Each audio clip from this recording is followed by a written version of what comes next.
Is begging me to take him on macrobiotic trips. Welcome back. 1:33 in the afternoon. I mean, I look right at 1:33, and like a little parrot, I just simply say 11:33, and it's 1:33 in the afternoon.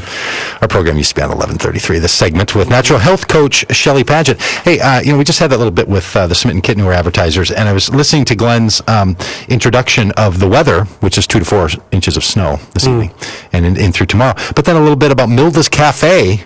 And I eat breakfast on Tuesday mornings over at Milda's Cafe. So if you listen to that ad and you think, I'd like to go to Milda's, come over and meet your radio personalities. Mm-hmm. Come on over and meet us. We can meet you some morning. We'll meet you over there for some hot dish.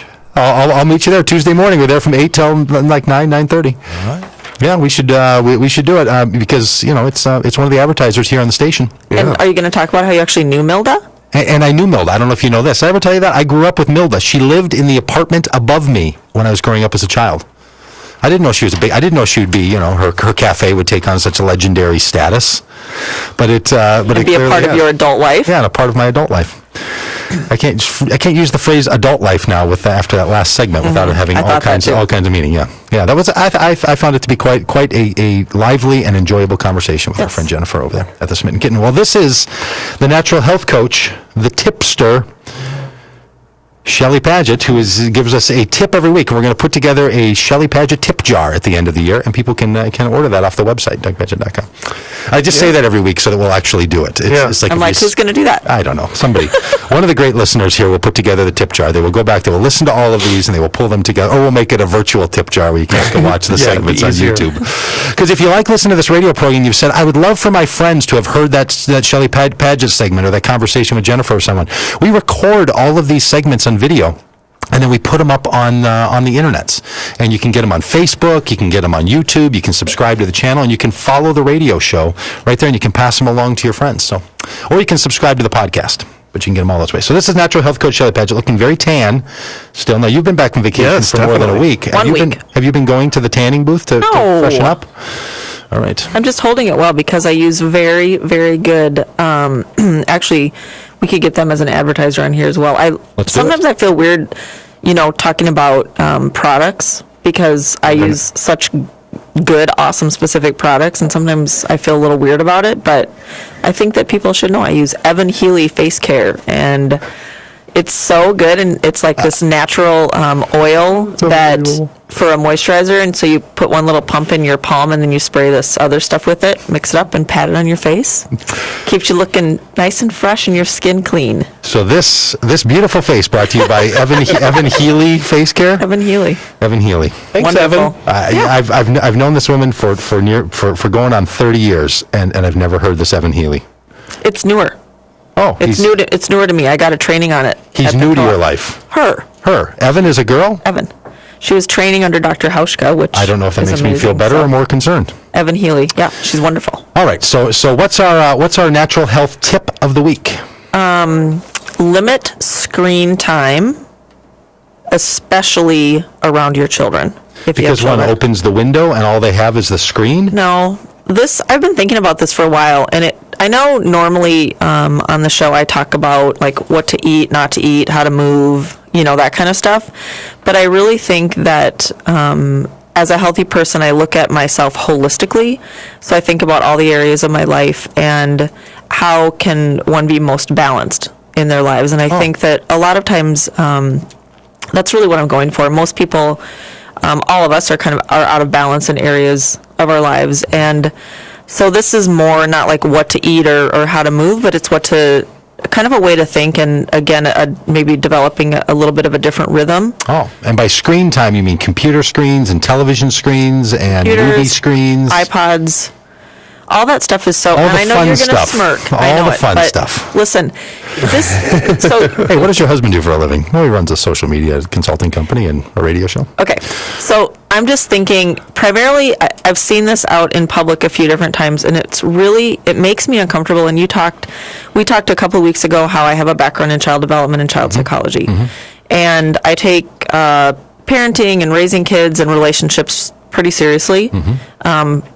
I'm pretty invested in those kinds of things and trying to do that in a healthy manner. And I've really been noticing a lot of parents when they're out in public, which means they're doing it when they're at home as well, sitting with their children in a restaurant or mostly that's where it's at, or like in a grocery store or whatever, and they are not remotely paying attention to their children, and they're on their, emails and all this stuff, and I just... On their portable devices. Yeah. And I actually think it's pretty concerning because it's communicating to your child at any given time that this is more interesting to me than you are.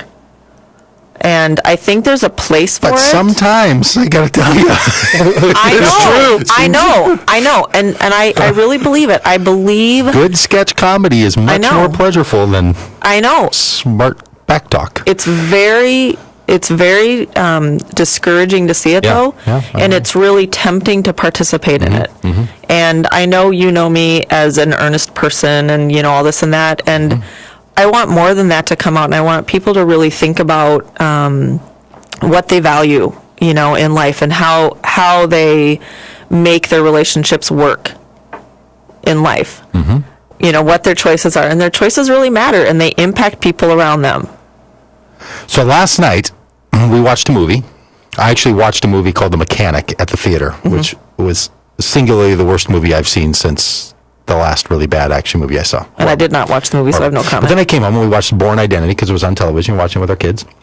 And we watched that. And then just as we were finishing up for that, going to bed, you made a declaration. Can I out you on the declaration? Yeah. No computer time tonight, you said. For me. Yeah, the black hole of the computer, I'm not going to it. So you were practicing your preaching. You're practicing your Sunday morning preaching on Saturday night. Yes. Yeah. So what was that about? Like for you, how did you put that into practice last night? Well, for me, because the night before I'd stayed up way too late on my computer, and I don't sleep well. And I've said this, on here before, and I'll just say it again, that going to bed and closing your eyes before midnight is really important for our body's circadian rhythms and all that stuff. And, sometimes you can just open your computer late at night and it starts stimulating, all your thoughts. And, there's a lot of research on that, too, and we haven't even talked about... So we've talked about the emotional, relational aspect of having, all this access to all the electronics all the time, but we haven't talked about the physical, aspect of it and what it's actually doing to you. Yeah, and here's the thing that and I think this is what's helpful about you bringing this up, is there are some things that people know they should change their pattern in life about because they know that it's a bad thing for them. And then there are things that people feel like they should change their pattern with that is just because it's too much of it because it's such a good thing to them. They feel that it's so pleasureful. And that's that takes a different kind of commitment, right? Like if someone says, I'm going to stop eating those bad trans fats because I just know they're bad for me, but I just like them so much. But it's a guilty pleasure. Right. Then there are things that don't feel like a guilty pleasure at all. They just feel like it's a good thing. Like I get my work done that way. Right. And you're saying there's something about not maybe the makeup of a screen itself, but the kind of interaction that happens with a removed, remote experience that one needs to be thinking about. So we're having to become more complex, aren't we, as human beings? I heard a kind of a philosopher say, we are people with stone-aged brains living in an advanced digital world. And bringing the stone-age digital thing together, we're trying to figure out what does it mean to live in this kind of remote Right, and there's all this conversation. I heard a professor talking on NPR this week, and they were actually talking about intimacy and community and relationality and all this stuff and how it relates to, I'm sure you talk about this all the time, communities on the internet and Facebook and, all the social media kinds of outlets. But, how do we function within that and not just participating in it because it's available, because it's fun, because it's exciting, because it's a distraction to what we don't want to do or helpful for what we do want to do or whatever, but being mindful about it and being mindful of the impact that our time, how we spend our time really does matter. And, I think that when we're just constantly connected to something that is abstract like that, something that is outside of ourselves, something that is not right here with the people in the room, in Of course we're all going to do it to a certain degree, but then I feel like we really need to pay attention to it. Yeah, and I do too. I mean, I'm in this world. But when we were on vacation, I felt great. No, it was amazing. Great. But then I got home and I also kind of thought I missed out on so much. So I like to say, I really do feel that way. So I like to say to people, if you're on it all the time, you probably should take a break. And if you're never on it, you probably ought to get your toes in the water. Like, it's not there's this kind of, anti-screen movement that's, of course, is going to take up when so much of how people transact their lives, not just social and entertainment, but, banking and learning and all of that is coming out of some sort of a backlit, device. There's going to be a movement that will be not that, which you always need to have. It's how you get. It's one of the ways you get good balance is to have a yin and a yang in this thing. So I think people need to sort of be in on it on both sides, and maybe, like you're saying, just being conscious of it is the helpful. Well, and I think something that I have said, and I really try to live by this, is be an active participant in your own life. Like, just don't be a passerby or what's the word, like. Not like a victim of it, because you're not a victim. It's not something bad, but don't just let it happen to you. Like, decide what you want it to be like, and then participate in a way that's healthy for you and healthy for your kids, for your family. Yeah. And there, when I was a kid, the big issue wasn't how much TV you watched. Do you remember what it was? What the big parent warning to children was? How close to the television you sat. Right. I mean, really? That was the issue? Like, how close to the television you are? Now, most of what I do on my internet devices happen within 12 inches. It's in my hand or it's on my computer, which is on my, it's just right there. It's a very, it's the 12-inch journey. Well, and I think there's, even on the TV and stuff, most of us have cable and, all the stuff and all those shows. And I am...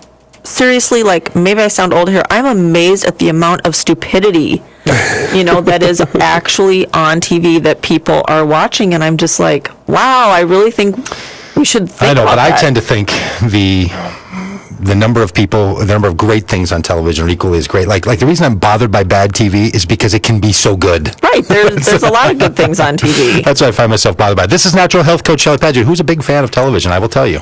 Ask our kids. Stuff. She takes that couch over. Yeah. She takes that remote. She's got her own thing, and that'll be all in the tip jar. You can find her ShelleyPagitt.com, where she's a natural health coach, gives natural health tips. And the tip this week is limit your screen time. Limit your screen time. We're going to be back here with the Right On, and the Right On goes out to our very own Carla Barnhill, and strange enough, Mimi's mom. Oh.